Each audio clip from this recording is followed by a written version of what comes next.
I just had no idea that Hollywood was actually like this, that the 20s were actually like this. And it took Damien showing me the source material, the photographs of the actual events that inspired his writing, to believe that it actually was that insane, that debaucherous, and that free. None of the characters in the movie are real people. Maybe Irving Thalberg is the closest we had to that. But they are all, and all the stories and all the people are all inspired by real events. And our goal was to kind of capture the spirit, just the world of that time period, but we didn't want to be constricted by being perfectly truthful to any individual story.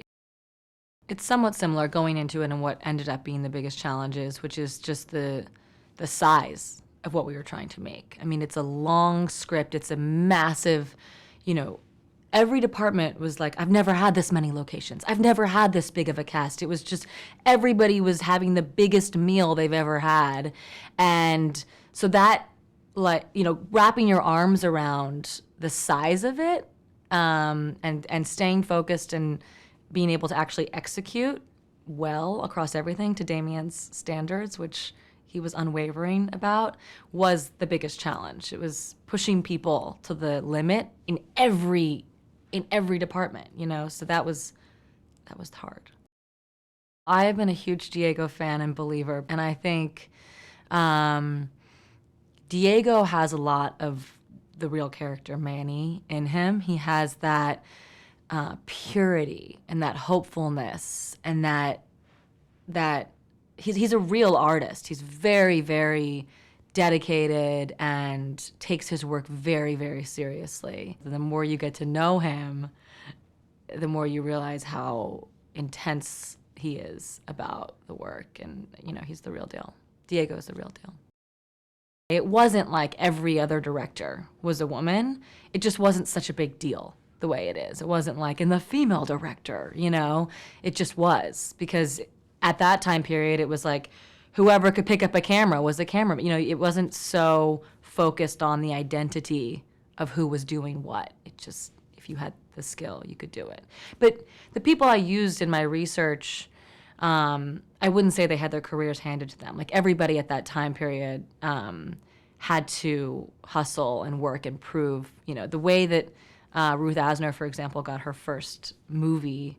She basically had to blackmail the studio into giving her the chance to direct. It wasn't like anybody, women or men, just got things handed to them. So only the scrappiest and the hungriest made it. Damien, as you know, and I are very passionate about the theatrical experience. And so our only goal at the moment is to make movies that people will see in the theater.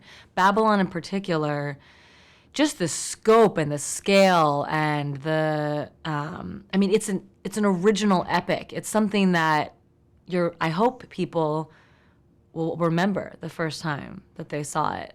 And I think that having that experience and that memory be in a big movie theater with a big audience that you're experiencing it with is the only way to do it. My greatest satisfaction is Diego Calva's performance. It's that we found Manny. It's so gratifying and exciting to take an actor that people don't know and have him play such an incredible role and deliver in such an incredible way. I think I take a lot of pride in all of the performances that we captured, and everybody's work, I guess, beyond just the actors, but the crew and everybody, just how it all turned out. I think Damien makes everyone look good.